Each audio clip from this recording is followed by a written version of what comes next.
For this week, we will make another detour and this time go back to the connected discourses, the Samyutta Nikāya, to learn about, become more familiar with a very famous sutta. A sutta that usually the masses, especially in Southeast Asia, really love to chant as a protective, or paritta, or pirit in Sinhalese in Sri Lanka, that it has come to be known as. There's a few suttas that are very well known in that way, that for many has become a source of refuge, to look at what has Lord Buddha given.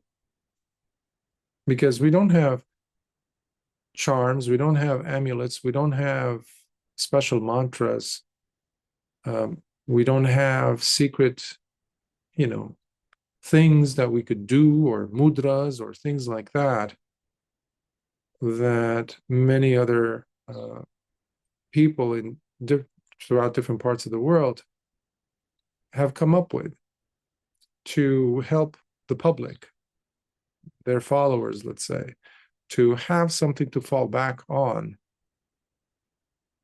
as a source of protection when life becomes hard, difficult, unpredictable, uncertain, dangerous even. So I've already covered in the past, I don't know if it was through these series, but perhaps it was in another series, the Metta Sutta, Metta Karaniya Sutta, the loving kindness Sutta. And the other one was the Mangala Sutta, which is the ways, or what are the best ways to attain to good fortune, the means, what are they? And especially the third one, Ratana Sutta, the jewel. These are known as the three. Usually when you go to a temple where there are monks and nuns, they, especially when they're lay people coming, sometimes they make that special request, please, Bhante, could you chant that for protection? So this came to also be added to that list of three, becoming four, the Dhajagga Sutta. This, which I translate as the crest-bearing flag, you'll see in a minute once we start on the sutta as to what that signifies. What is the flag all about? Now, earlier I was saying we don't have that, series of mantras, mudras, and chants and specials, spell-like things that we could repeat in order for us to protect ourselves against unseen forces, etc. However, that doesn't mean that we didn't end up with some. So you go to different parts of the world, and in Southeast Asia, as I mentioned, not just there, of course, but where people treated these suttas as such. Many people would write them down on inscribe them in a sense, and put them in tiny little tubes and wear them. Many people would chant them every day. Some people even began tattooing them, even monks. You go to Thailand, you see a lot of that. Even famous monks who go and get tattooed by special types of charms, which, oftentimes have nothing to do with the suttas, in fact, but they are used as amulets. They're taken out of suttas here and there, maybe, and a lot of other folk elements added. So people have that injected into the sasana. But that is not what Lord Buddha was saying here in the sutta, is going to be saying here in the sutta, as we'll discover. You've heard me many times say, perhaps other individuals, other teachers as well, that this Dhamma does not teach us anything about, or is not requiring anyone to have blind faith. In fact, it's one of the requirements not to have such a thing in this Dhamma and discipline. And this is what people have turned it into, including these 4 suttas I just mentioned. And that has nothing to do with the Dhamma itself. That has to do with people's frailties and their constant fear of elements and things, conditions around them. And usually when we say around them, literally that, around themselves, the world, basically, including the body, what is happening to the body. Maybe you're under threat. Maybe somebody's going to attack you. Maybe you're going to war. So people want to rely on something that they can bring it as close as possible to tangibility. So without getting into too much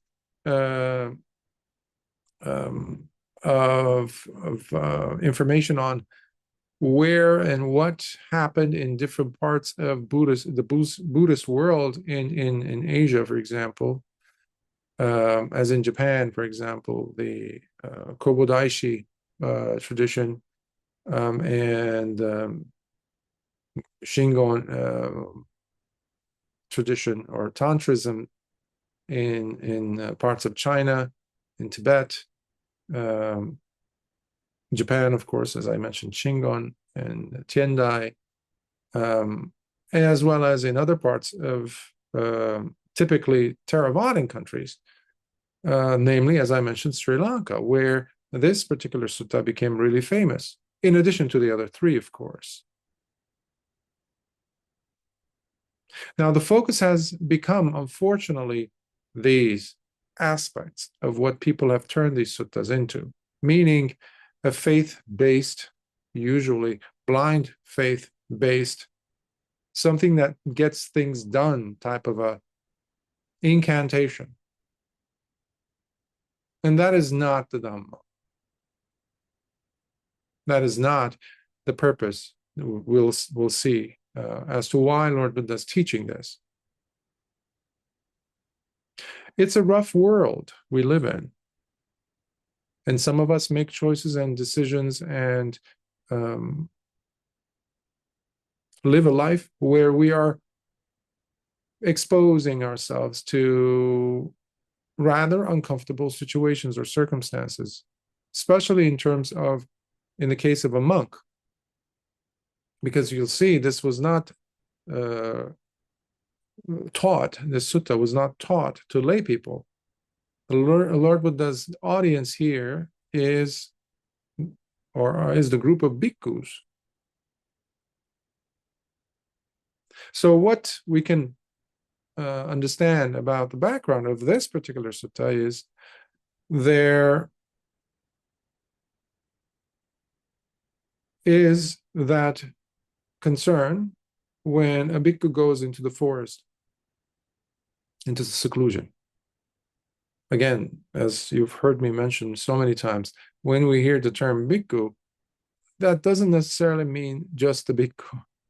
You may include yourself into that category as a layperson if you're a layperson. What do I mean by that?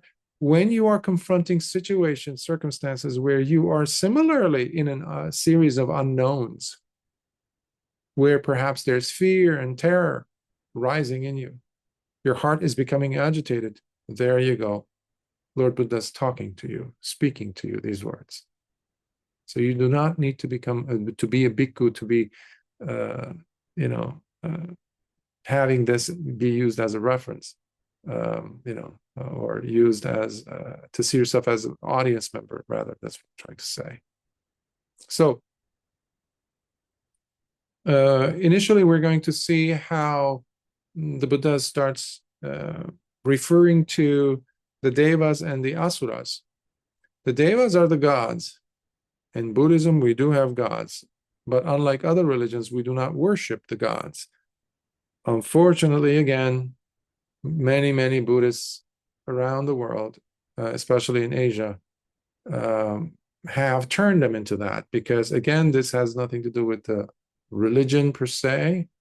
It is the people's proclivities, because you have other religions around you that are worshiping gods, and the Buddha talks about them, as you'll see here. But because many people do not put the effort to understand, they take on the understanding or lack of it and apply it upon the teaching that the bhikkhus have been trying to promulgate, impart, by turning the devas into items of worship, idols to be worshipped. Again, that has nothing to do with the Dhamma. And nevertheless, I'll mention how the Buddha starts talking about the devas and the asuras. Asuras, think of them as, some teachers have kept them, translated them just as asuras, but people like to know what are asuras, because they don't usually show up in the 31 realms of existence in some form, in some categorizations, but in others, and over the centuries, they do, however. So they are on a lesser scale, if you want to think of it like that. In some charts, I've even seen them as being lower than the human. So you can think of them as the demons or demonic realm. But they didn't start like that. They also were devas. So the devas and the asuras have always been, for the most part, after they had fallen, the asuras, in a constant state of battle. Here and there you see them. In this group of suttas from the Sagatavagga's Sakka Samyutta, you do come across one after the other suttas where Lord Buddha's teaching the bhikkhus. And in the beginning of the sutta, Lord Buddha says, this was a time when the devas and the asuras were going at it again. They were fighting. They were going into a battle. And you've also seen in other suttas, in the Majjhima Nikāya and others, where Lord Buddha makes a reference to Sakka having won the battle against the asuras. And so that battle is also going to be mentioned, one of them. So there were consistent battles between these two forces. So the devas and the demons, and one of their battles is being referred to here. So, and some commentators have mentioned how the way that the demons became demons, they had fallen from the divine realms, was because they indulge in psychedelics, specifically in alcohol, anything that alters the mind, not just psychedelics, anything that alters the mind, and the person becomes a different person. They start doing things that they would not have normally done. So they had fallen from their graceful state of being. So it's not a pleasant realm to be born into. However, just the background, some people are going to disagree with, because there's so many different variations of that. The explanation I just offered, that's only one, as to where the asuras come from or what they are. For the purposes of this sutta and other suttas with the same theme, please be mindful that these two are nemesis to each other. There are times where they do meet eye to eye. There are times where they sit down and talk with each other. And when we transfer merits, for example, we include the asuras as well, along with the devas, in sharing our merits. Because they're also, all of them, all beings in all the 31 realms of existence in Buddhist cosmology, as we understand, they all are in this state temporarily. They were not always asuras. They were not always devas. They were not always brahmas. We were not always human. So we alternate positions, alternate, rebirths constantly, given our actions, given the intentional actions. So the intentional actions of a person lends them susceptible to being reborn in the demonic realm. If you live your life as a demon, if you function like a demon, as a human being, thinking, doing, saying things that can easily be qualified as demonic or evil, well, you have an idea where you're going to be reborn in. So to avoid that, to help avoid that, I'm giving you these pieces, tidbits of information as to what these are. Anything that goes against purity, anything that goes against patience, anything that goes against tolerance and love and metta, against all that, qualifies you in gaining a rebirth into the demonic realm. That's why it's seen as a subhuman birth in those 4 realms beneath the human realm. So anyhow, let me just then jump in, and if there's need to pause, I'll do so. So this is from the Samyutta Nikāya 11.3, from the Dhajagga Sutta, where we still are with the verses section. It's a vast collection with many, many hundreds of suttas dedicated to verses spoken. That's the theme, that's the connecting theme between these suttas. And from the subgrouping called Sakka Samyutta, as I mentioned, discourses connected with Sakka, king of the Devas. And it has 3 main parts. This happens to be from the Patama.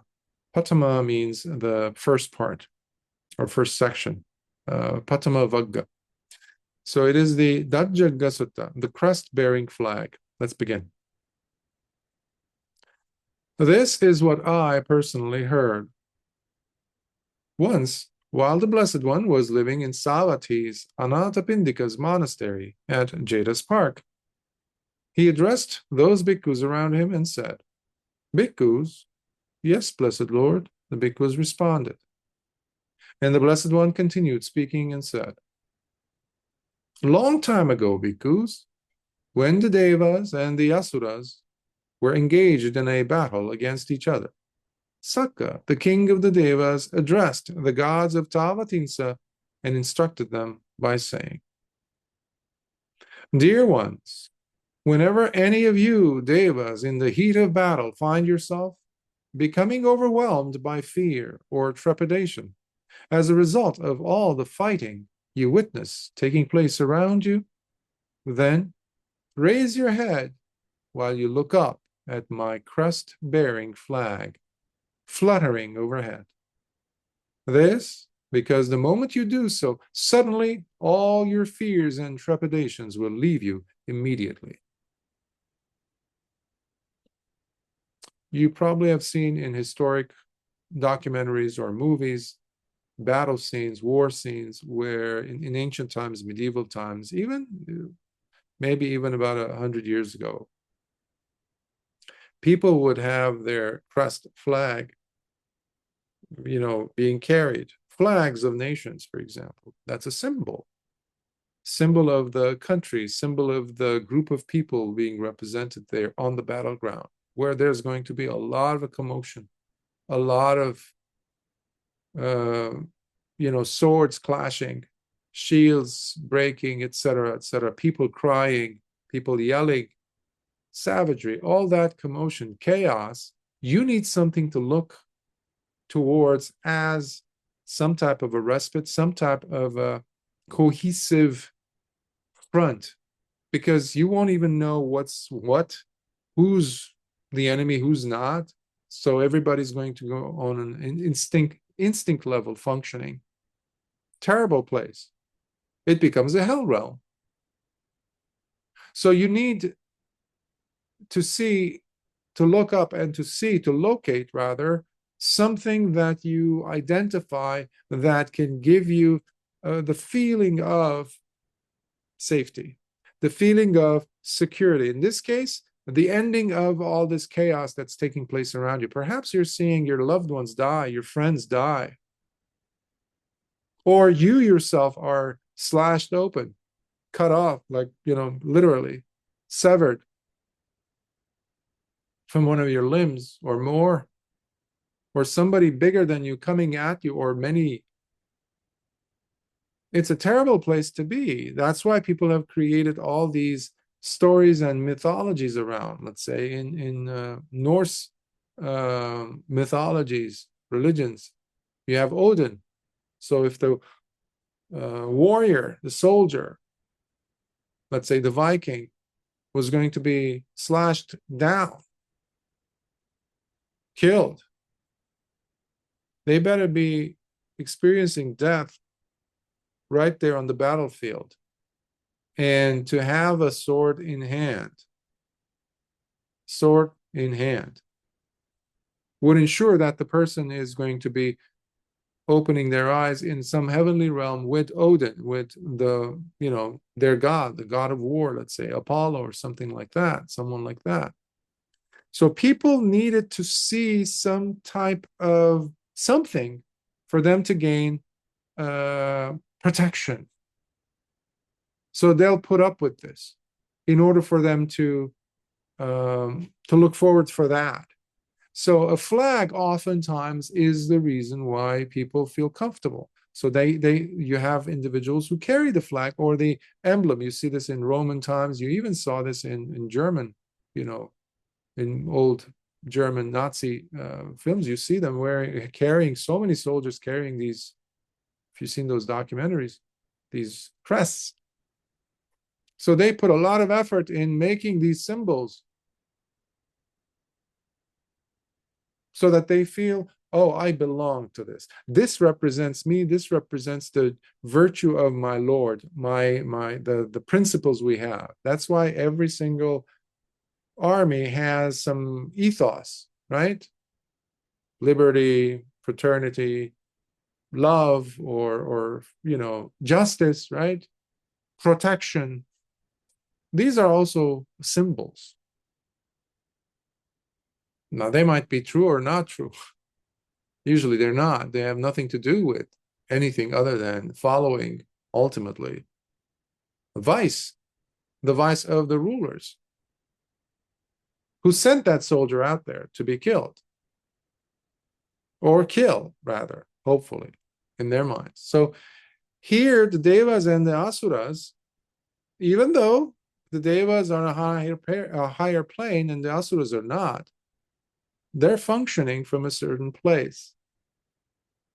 And their feelings are similar to ours. When we are in the midst of such chaos, they need to look up to some source of solace, something. And that's what the crest flag is saying. And this is saying, this is Sakka, the king of the gods of the 33, that is, Dhamma. He's saying to his gods, his own subjects, just look at my flag. Everything will be okay. Just focus.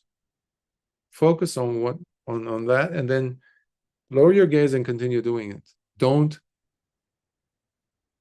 lose it. Don't become perplexed, agitated, enough so that you can't function, because many people panic and run or get defeated and not think straight. And that's the last thing you want when you're on the battlefield.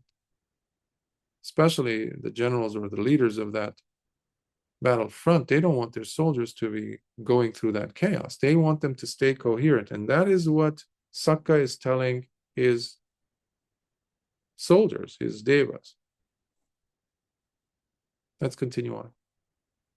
However, if you are unable to see my crest-bearing flag, then turn to look at the Deva king Pajapati's crest-bearing flag instead. The moment you do so, subtly, all your fears and trepidations will leave you immediately. So this is a name that we see a lot of, Pajapati, or in some cases Prajapati in Sanskrit. It was later adopted into Hinduism, and people look at Prajapati or Pajapati as, there's many interpretations, by the way. Remember, these are not to be seen as actual beings living there in material form. For that, we have the Mula Pariyaya Sutta, where Lord Buddha says to look at Pajapati, but not to look at Pajapati and seeing him as a Pajapati, as a being, as a thing, material thing out there, existing in time and space somewhere.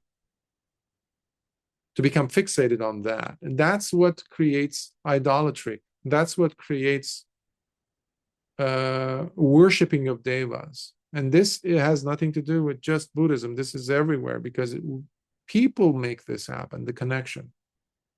We stop trying to understand. We relinquish our inquisitiveness. We relinquish rational thinking. And we just lump it all on this one person. You see this all around, right? All different religions have that. But the Dhamma is supposed to be different, at least as it relates to the suttas. So here, Lord Buddha is saying, Sakka then said, if you, Deva, my soldier, are not seeing the flag for some reason, then look for Pajapati's crest-bearing flag, and you will find it. That's why it's not just one flag that's carried.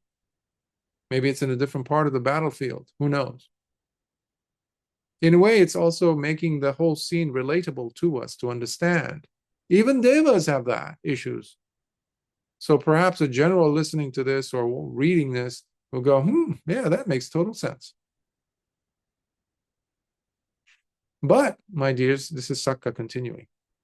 If for some reason you are unable to see Pajapati's crest-bearing flag fluttering overhead, then look for the crest-bearing flag of the Deva king, Varuna, instead. For the moment you see it, suddenly all the fears and trepidations you were experiencing at that time will simply leave you immediately. Now, as you might have guessed, these go down in significance, in their authority, in their power and prestige compared to Sakka. So we started with Sakka, so the king of the gods. He's saying this about his flag, crest-bearing flag, his symbol, as the first thing that the soldier, the Deva, has to look at, to look for, to gain confidence, sense of protection. Because that's what this sutta is all about, right? But he says, if you can't see mine, then look for Pajapati's. If you can't see Pajapati's, look for Varuna. So we're going, downgrading in significance these powerful devas. So now we're at Varuna. But then he continues, and if, dear ones, for some reason you are unable to see Varuna's crest-bearing flag fluttering overhead, then look for the Deva king Isana's crest-bearing flag instead. Because in doing so, you will discover that all the fears and trepidations you were experiencing will disappear immediately. So now we have Isana. And this is where the conversation about that scene in this sutta ends, because we're going to see what was the reason why Lord Buddha brought that scenario in, related that story to the bhikkhus.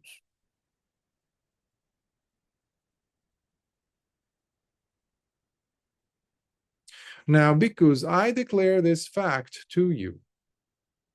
Despite what was said by Sakka, the king of the gods, whether those Tavatinsa Devas of the 33 turned to Sakka's crest-bearing flag, or to Deva king Pajapati's, or to Varuna's, or to Isana's, they will discover the that the fear and trepidation overwhelming their hearts and minds might disappear, or it might not at all.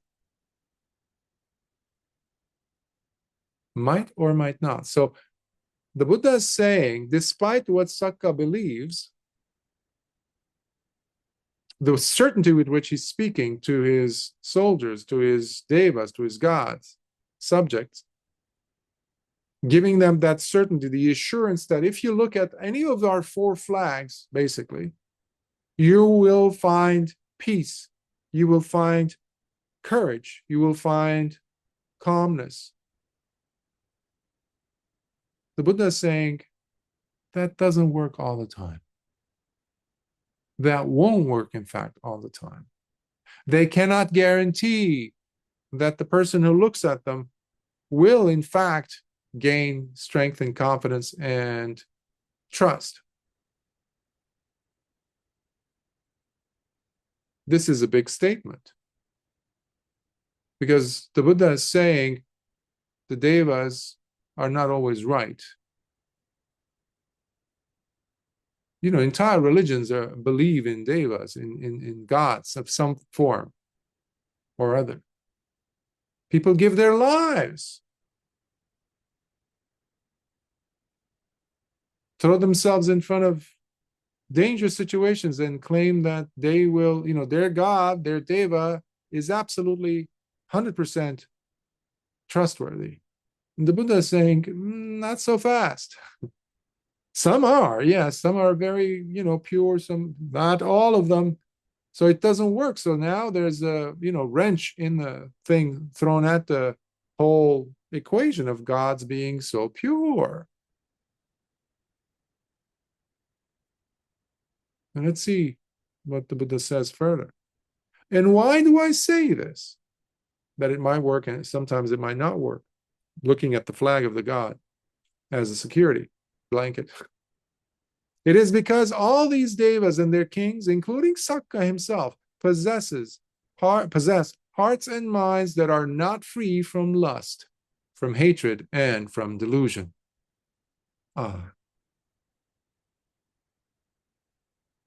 Despite their status as gods in heavenly realms, they do possess, just like us, lust, hatred, and delusion.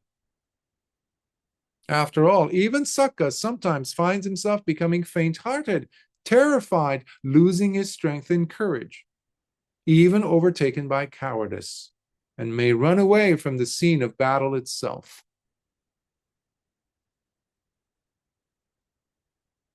Imagine Sakka, the king of the gods, not always celebrating the fact that he's the head of the, you know, Tavatisa, but in scenes like this, he's, you know, he's no different than a human. He has lusts.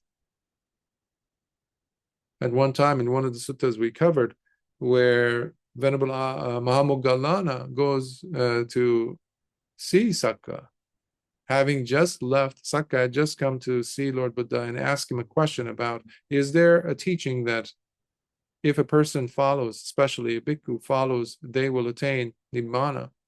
Something brief, something, you know, doesn't have to be so difficult to comprehend. And the Buddha says, yes. Sabbe dhamma nalang abhinivesaya. Nothing deserves to be clung to be entered into, to hold on to and say, yes, yes, including the Dhamma.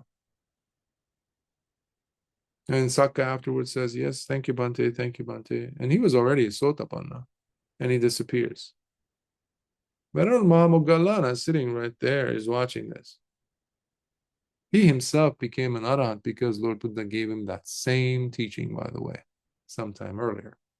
So now Venerable Mahamoggallana was superior to everyone except Lord Buddha in his abilities, psychic abilities. He says, I wonder how he took it. What is he doing with that teaching? So he disappears from there and he just lands in front of Sakka in his own realm. And Sakka feel like he's becoming agitated. He's like respectful. Oh, Bhante, you're here. Oh, come. It's an honor. And he says, Sakka, before, you know, just all these greetings and things put aside, what did you learn from the Buddha's teaching? He says, Bhante, let's not talk about that right now. We're here, I'm a deva, I'm a king, I have responsibilities. And meanwhile, he was listening to five types of music playing. It's called five section music. So there's dancing, there's drumming, there's all kinds of. So he's enjoying heavenly delights. Nothing.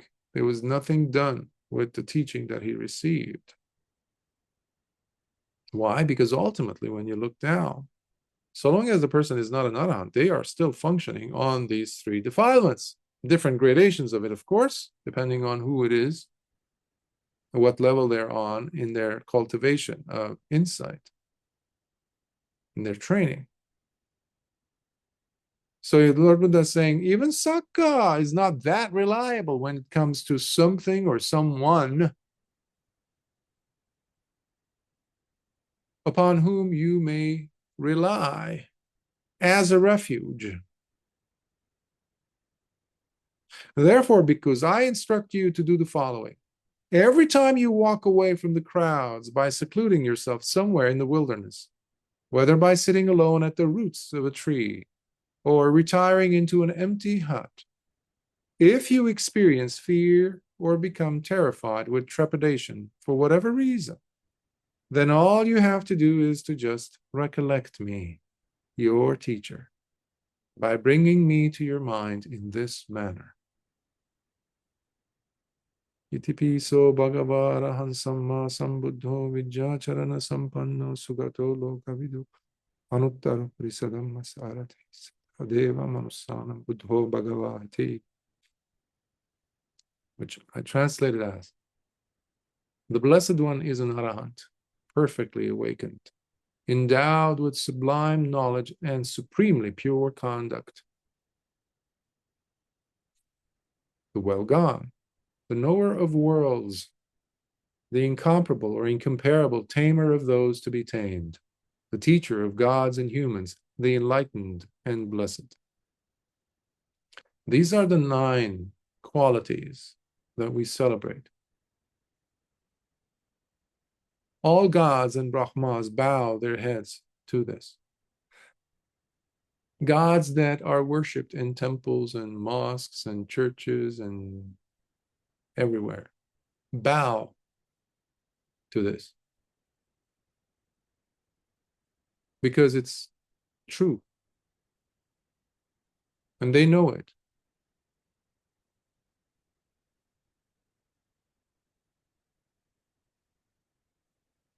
The arahant, the Buddha was an arahant as well. He was, as far as arahantship goes, all arahants are on the same level as far as awakening goes.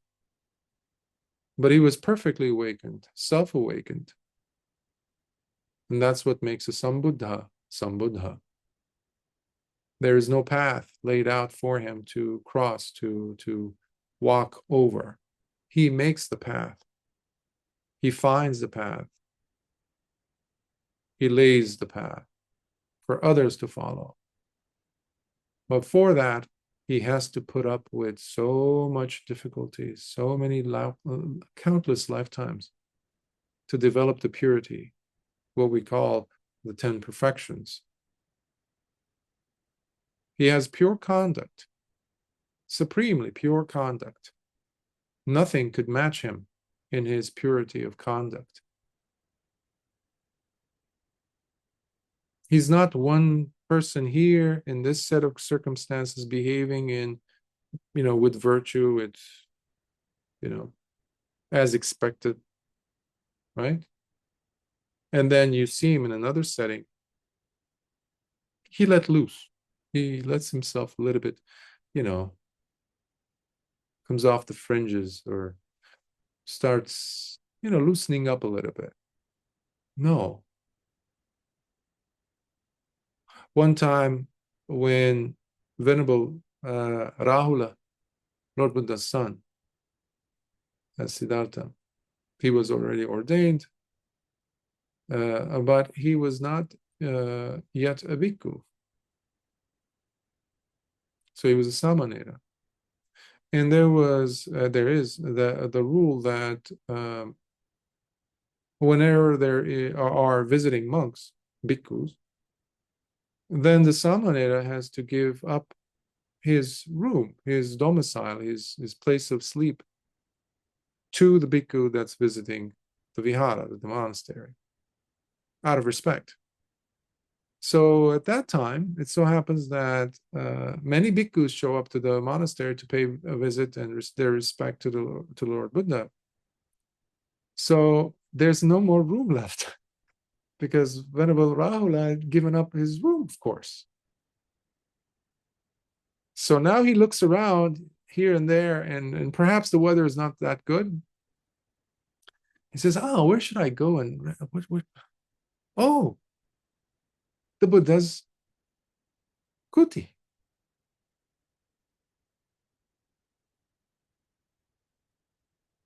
He says, "I can't because Lord Buddha is sleeping there." Next to his kuti was the bathroom. Out, it's attached to it, but outside. So Venerable Rahula goes and sleeps on the ground, on the floor, in the bathroom.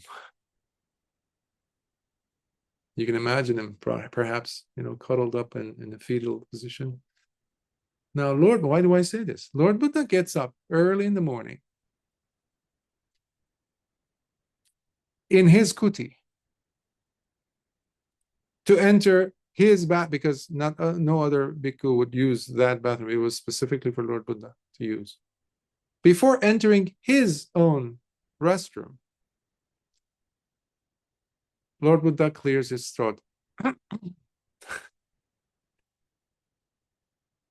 to enter his bathroom, just in case somebody had to use the bathroom. That is superlative sati.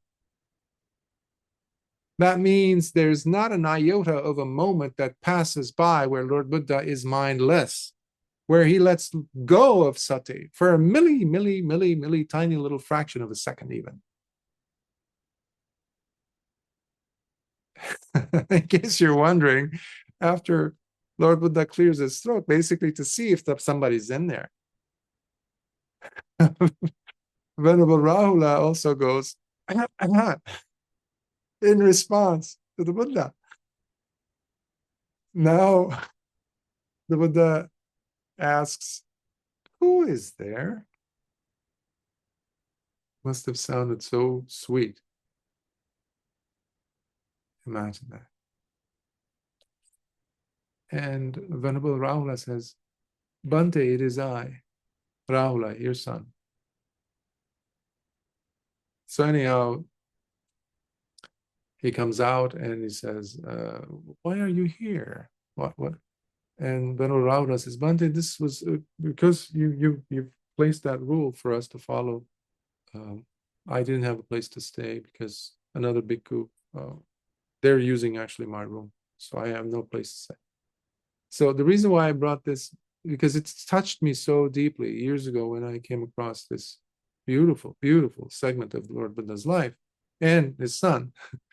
It's so touching. It's so human. We forget to consider these traits of the Buddha. But remember, what I was trying to say led me to this actually was that his behavior did not change. His conduct did not change depending on, it's his privacy. It's his room after all, right? One can behave, no, as you enter your kuti, the way you fold your robes, the way you arrange your room, the chair if you have one, your books, this and that. You have to be touching them with mindfulness, with alertness, with full sati sampajanya, full awareness. You didn't pretend to be of pure conduct outside the door when people's eyes were on you. Your supporters are there. No, that's purity of conduct when it goes straight through, just like the string that holds up so many different beads on a necklace. It's the same string. running through. That is your virtue. So that is the example we ought to live by. And when we are actually saying these qualifiers, the qualities, the special qualities of the Buddha, the knower of worlds, before that, the Sugata, the well gone, every step of the way, every step he took, it was well intended. He did not leave the palace grounds to become a bhikkhu for the wrong reasons. His was dedication, pure and simple, dedication to find an end to suffering for himself and then to help others also traverse and go beyond the flood, beyond suffering, beyond the chains of life and death, life and death, life and death, and everything else that comes along with that. Torture, pain, suffering of yourself and others, loved ones. The knower of worlds. Devas would come, Brahma gods would come with wrong conceptions, wrong ideas about life, about their world, their realm, and Lord Buddha would go and clarify that or clear up that fog in their mind, as we saw in the Baka Brahma a few months ago, when he thought that he was the Almighty One, the Overlord, the Creator God type of a thing, because he outlived all these beings who came and went. And Lord Buddha went there and said, no, you're not. After your rewards are done, you will fall from this state, because every God has to undergo also dissolution. They will fall. Every God will fall from their sublime state as well. Just like every hell being will not live there forever. Now, when you pull back yourself from what this would mean, 31 realms, everyone's going through these cycles, unending cycles, so long as you maintain craving and lust and hatred and delusion.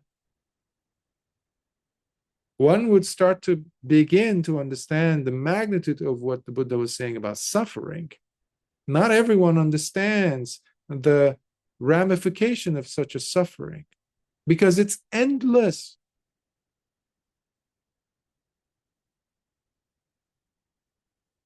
When a god has to die at the end of his life or her life, and then repeat the cycle, usually from a lower rung of the ladder, ending up lower than a human, many of them. Imagine, from a god state down to an animal realm. Terrible. The incomparable tamer of those to be tamed, the teacher of gods and humans, as I'm explaining now, that Lord Buddha did with Baka and many others, including Sakka, the enlightened and blessed. That's a very, very brief, I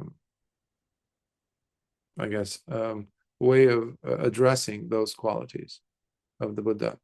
Entire volumes of books have been written on this, and so this is not doing it justice at all. That's what I'm trying to say. And then the Buddha continues, because if and when you do recollect me, then immediately all your fears and trepidations will simply vanish and disappear. However, if for some reason or other you find yourself unable to recollect me, then all you have to do is to just recollect the Dhamma by bringing it to your mind in this manner.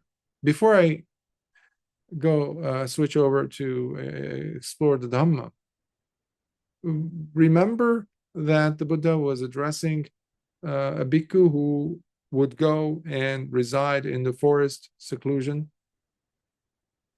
Or it might be your own kuti. You might be surrounded by others, but you are alone in your own house, in your own sofa, in your own space, in your own wounds, in your own difficulties. That is where you practice itipiso. Itipiso that I chanted earlier was what we do. I recommend you learning it in Pali. It's beautiful to hear, but especially when you yourself are saying it with your own voice and your own words. because it anchors you in safety. But for some reason, if let's say you're unable to focus your mind, and you don't have to remember all of them. For example, the term Buddho, you heard it being mentioned twice in the Pali. That can and does work beautifully as a meditation object. I've given it to students. I practiced it, of course, because it's a wonderful tool. Bhante Nyananda has used it. He's recommended it. Of course, Luangpo or Ajahn Mun himself was a big proponent of it. It leads to Nibbana. Again, not the incantation mode of thinking. The Buddho itself is simply something reminding you of all the other 9 that I just mentioned, the qualities of the Buddha, but especially to anchor you, to leave and relinquish and to drop all your other sorts of reliances that you have on your hatred, on your fears, on your worries. You're dropping all those for the sake of maintaining Buddho. This requires tremendous trust and perseverance on your part to maintain your course. So you don't have to remember all 9. You can pick one. Just like you could pick Arahant, Arahant, Arahant, Arahant. That's also part of it, right? The Blessed One is not Itipiso, Arahant. That could serve for some people as the anchoring when your 6 senses are going berserk. You just need that focusing to establish yourself, anchor and ground yourself on one thing.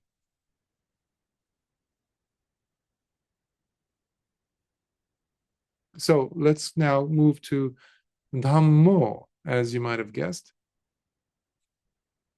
And the second. The Dhamma of the Blessed One is Svakhato Bhagavata Dhammo Sanditiko Akaliko Ehi Passiko Opanaiko Pachattam Veditabbo Vinyohiti. The Dhamma of the Blessed One is well expounded, Svakhato, well taught. It is directly visible here and now, immediately effective, inviting one to come and investigate for oneself. Ehi Passiko. It's open for investigation, examination. It's inviting one to come and investigate. That's why it's never based, the Dhamma is never going to be, ever was even, based on blind belief.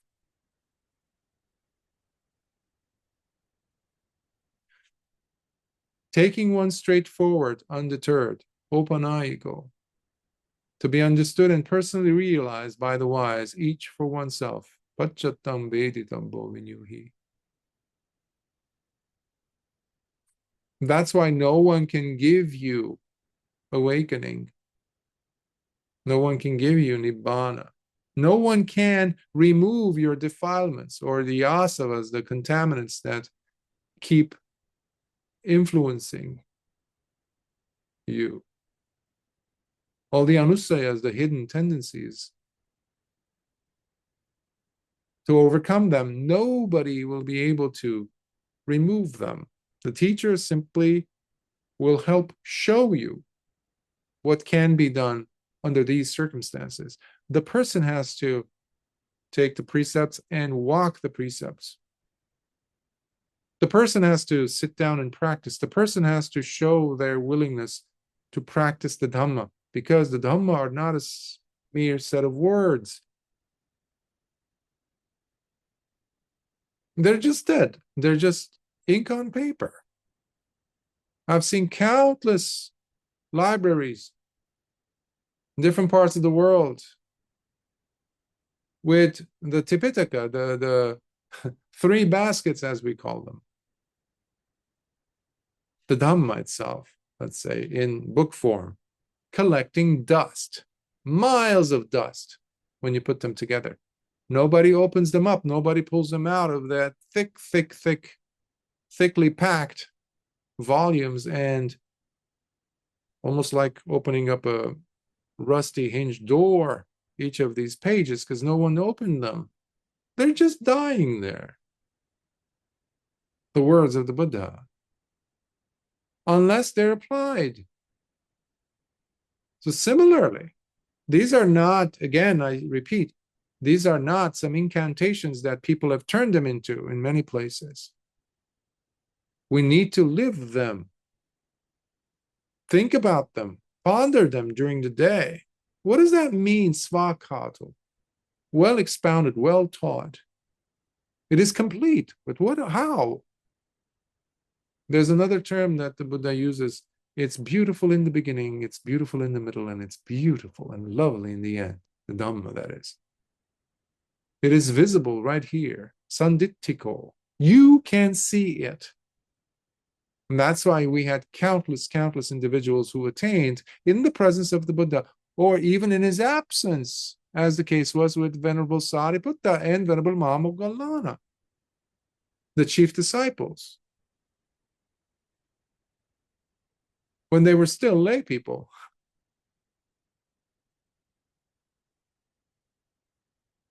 Venerable Sariputta heard only one part of the verse, not even the whole verse, and he attained to Sammaditthi. He attained to purity of vision. He saw the Dhamma. He had the Dhamma eye open. The Buddha was not there. His words were there, which was basically paraphrased by Venerable Assaji, who said, I'm not qualified to repeat Lord my teacher's words. He says, please, Bhante, give me something simple, something small. If you don't have to be so elaborate. I'll get that too. Even from the elaborate, I will get it. It's so condensed. It's okay. I will get it. You give me a little, and I will take a little, and I will make the most of it. And he did. He became a Sotapanna. And he rushed to his friend, his buddy, his lifelong friend, Kolita, who became Venerable Mahamoggallana, I mentioned earlier. And he says, I found it. I found it. And he says, he repeats him the whole verse.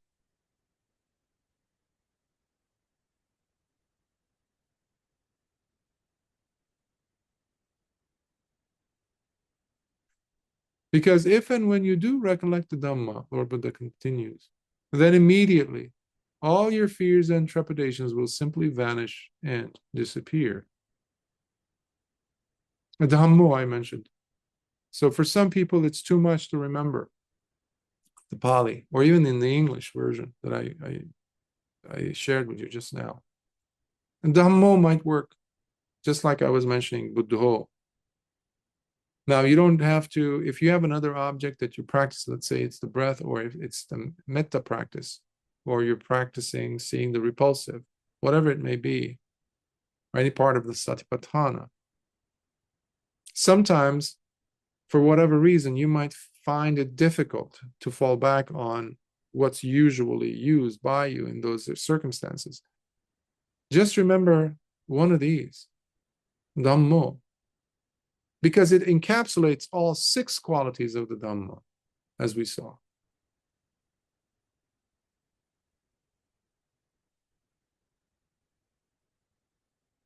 And that is what you're relying on, what this means for you. And also, another reason why I share with you so much background story and all these connections, associations to different suttas throughout all these thousands of suttas, all these different teachings, one teaching, by the way, but different events, circumstances from the Dhamma, to simply augment, to give you this fuller picture, this whole 360 view of making yourself a participant in that world. Giving you all these keys through these suttas, elaborations, going into these suttas, so that you find yourself in them, because these are all about you. Why, though? Because it is to be realized by the wise for themselves. That means you. We are on the path to making ourselves wise through the Dhamma. Why? To cut yourself off from, to clip yourself off of repeating samsaric agony. Now, in this life. Now, in this life. Lord Buddha doesn't say to be realized by the wise for themselves after they die. No, that's the Disney-esque and they lived happily ever after nonsense. That doesn't exist in the Dhamma. It's never the case here. This life is precious. Why? Because it gives you that one shot, one opportunity to give it your all before you close your eyes for the last time to attain what is to be attained, so that you take the responsibility for your own savior, or salvation rather. And this is one way to take safety, to give yourself that rakkhita, that protection. You yourself, no one else.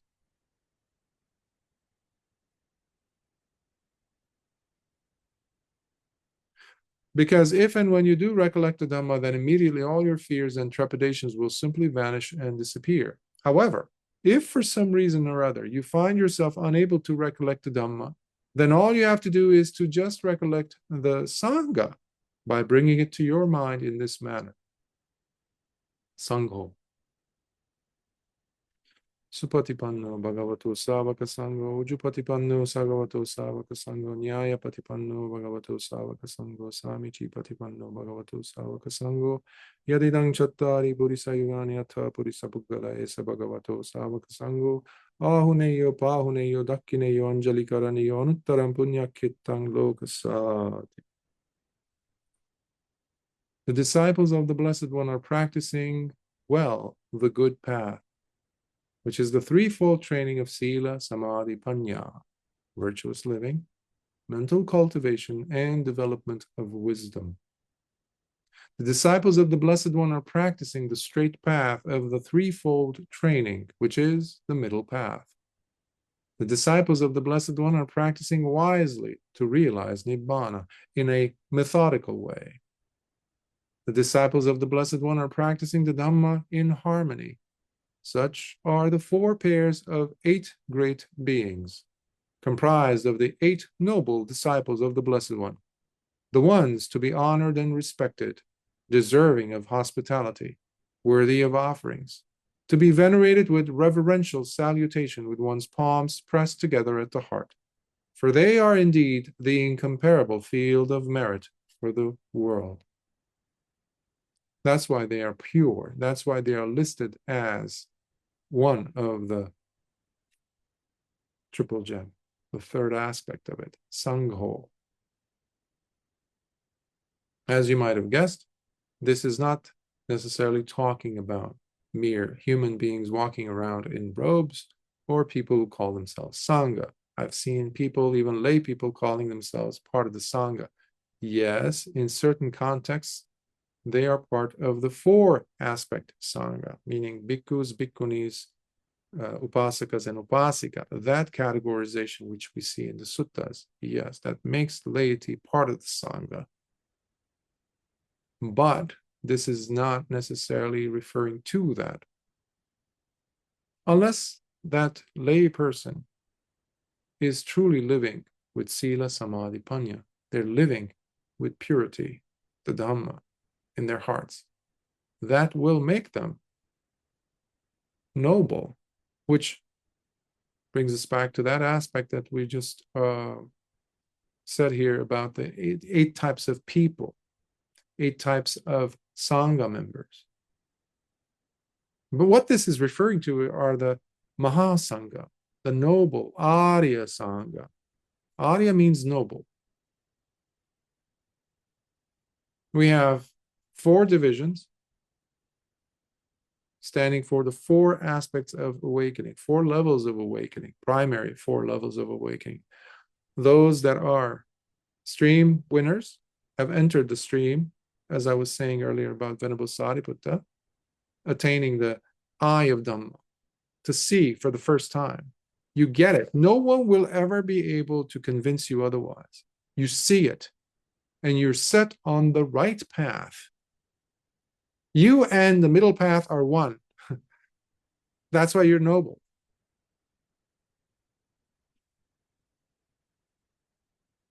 It's not something you put on a business card.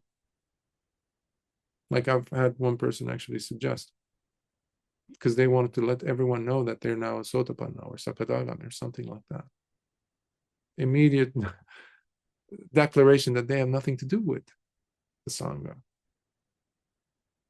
So the first is the stream winner, someone who has become a stream winner. The second is the person who's walking towards the fruition. So he's working towards, or she's working towards the attainment of that which we just mentioned, the stream winner, who's now fully. So these two are differentiated with path and fruition levels. That's how we distinct them. Distinction is made, rather. The second is the Sakadagami, the once returner. And the third is the one working towards the fruition of the stage of once returner. So now we have 4 out of the original 8.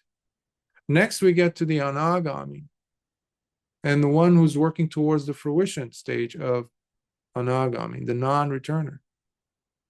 Now we have 6. Then we have the Arahant, and the one who's working towards attainment of fruition stage of Arahantship or Arahanthood. That's the 8. Now, unfortunately, there are no physical markers for these individuals. Sometimes they are lay people, especially the first 6 categories. The last, not necessarily, they have to be monastics, but they are part of the noble Sangha. Earlier, I was saying this is referring to bhikkhus, so please bear that in mind as to who the reference is being made for. So when a person is taking refuge in the triple gem, this third of the triple gem, the third aspect of it, is a reference to that Sangha. The physical Sangha, bhikkhus that you see walking, monastics, male or female, oftentimes that is the extent for many people. That is what this is a reference for, as if, but it's not. It can be, they can be, if they are practicing. What you do have, unfortunately, and I've talked extensively on this, so I'm not going to continue talking about that part, but basically anyone who's not living according to this standard, meaning practicing the good path, practicing the threefold training, the 3 trainings of Sila, Samadhi, Panya, virtue. They're not practicing meditation. They're not practicing. You don't see them wise. In fact, you look at your nephew and you see them living more of a Dhammic life than that abbot over there, for example. That person then does not qualify to be fit into this category, these 9 qualities of the noble Sangha. That's why the clarification has to be made. The disciples of the Blessed One are practicing the straight path, the middle path. They are practicing the Dhamma in harmony. That means there is no fighting and bickering. Today, despite all appearances, the Sangha is very much segregated, very much. But this doesn't concern us. Okay? Should not concern us, ultimately. When our understanding is based on the essence of the teaching, the essence of what these, in this case, the triple gem, is being used for you to practice and anchoring yourself, grounding yourself, so that you develop despite what this person or that Ajahn or that Bhante or that Bhikkhu or whatever, or Sayadaw is doing or saying or behaving. That should not move you, push you over the edge where you lose your own trust in the Sangha. That's what I'm trying to say. That's them. That's on them. You cannot change anyone. We know that, hopefully. We cannot help ultimately change a person's direction, trajectory. You will not be able to. I tried. Because how much, how condensed, how thickly layered are the three defilements in the person's heart? That's key. If their engine is running on the fuel of lust, hatred, and delusion, you won't be able to shake them. Ultimately, why would you need to even? This place, this life of yours is for you to practice and to become part of the noble Sangha. Their defilements is their defilements. We don't have to be concerned about others. While they're not living in the appropriate, ultimately it doesn't matter. That's them. So bring your attention back to what matters, to the Sangho, Sangho, Sangho. Why do you bear in mind the parisuddhi, the purification of the true Sangha in mind? And there are Sangha who are pure, both in human form and in non-human form. I'll leave it at that. Because if and when you do recollect the Sangha, then immediately all your fears and trepidations will simply vanish and disappear. And why do I say this? It is because the Tathagata Bhikkhus is the fully self-awakened Buddha himself, the one who has liberated his heart and is now absolutely free from lust, from hatred, and from delusion. For your teacher, Bhikkhus, is truly without any semblance of fear. He is matchless in his courage and bravery. He is the one who is unshakable indeed, who remains unmoved wherever he stands.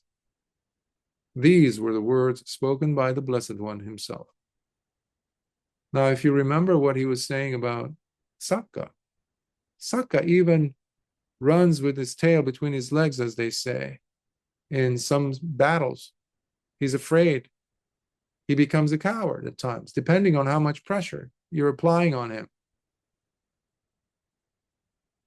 Why? Because ultimately, he does have fear in his heart. He does have lust in his heart. He does have worry in his heart. An arahant has none of those.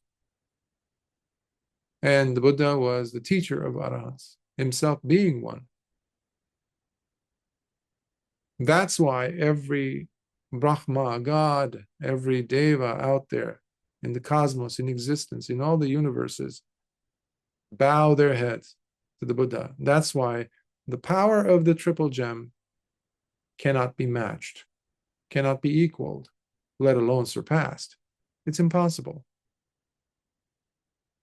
When you're talking about purity, nothing matches it. When you're talking about truth, nothing matches it. All our used up, redundantly, overly emphasized terms and adjectives we use to sublimate, to create this higher way of looking at ourselves and our conditions as human beings in our societies, in our organizations, in our politics, in our countries, and whatever. Our flags are measly, cannot compare to the triple gems: truth, power, and protection. Why? Because they're anchored on the Dhamma. They're anchored on the Buddha, and they're anchored on the Arahants. anchored on the noble Sangha. Nothing can withstand that power. Power of protection, that is. Let's continue on. Then the Sugata, the fortunate one, continued speaking in verse while saying the following. Whether secluding yourself somewhere in the wilderness, or by sitting alone at the roots of a tree, or retiring into an empty hut, O bhikkhus, then just recollect your teacher, the self-awakened Buddha, and no fears will arise for you or invade your heart. But if you are unable to recollect the Buddha, the senior-most elder in the entire existence, the matchless leader of all men, then just recollect the Dhamma, the pure teaching that is well taught, for it absolutely liberates. And if you are unable to recollect the Dhamma, the pure teaching that is well taught, for it absolutely liberates, then just recollect the Sangha, the incomparable field of merit for the entire existence. In this manner, O bhikkhus, by taking refuge in the Buddha, in the Dhamma, and in the Sangha, you will rid yourself of all terrors and fears, along with uncertainty, and goosebumps and trepidations altogether could never grab you anymore. Sadhu, sadhu, sadhu.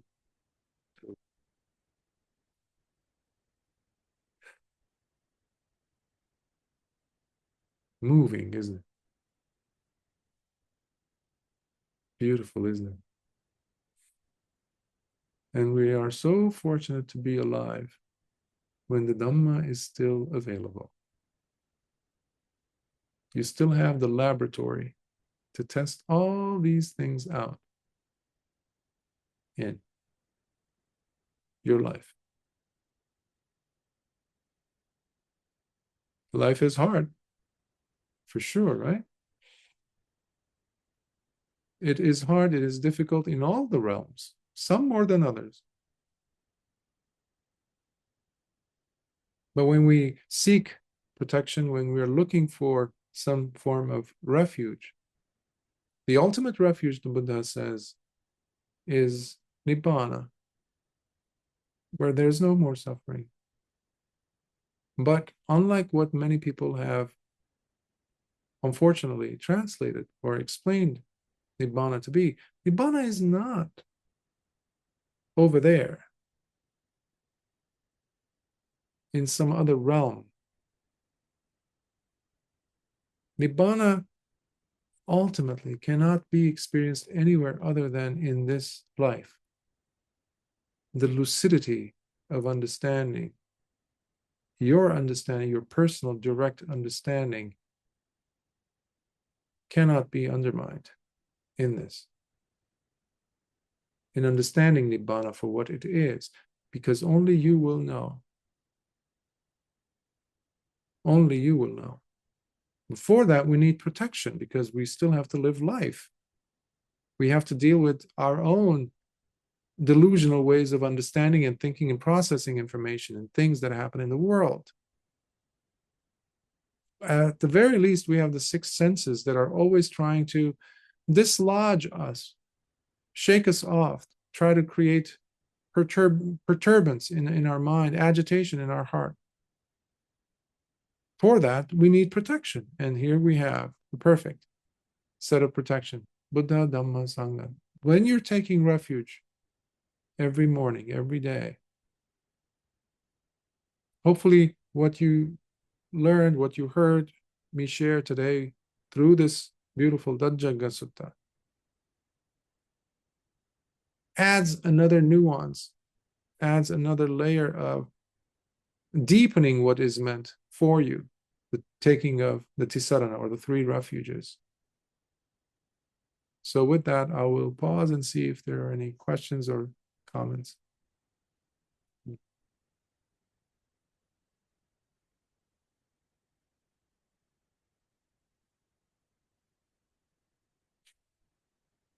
Well, if there are none, let us transfer some merit. Akasatha chabumata devanagamahiddhika punyantang anumoditva chirang rakhantu lokasasana. Akasatha chabumata devanagamahiddhika punyantang anumoditva chirang rakhantu vesana. Akasatha chabumata devanagamahiddhika punyantang anumoditva chirang rakhantu mam paranti. Sadhu, sadhu.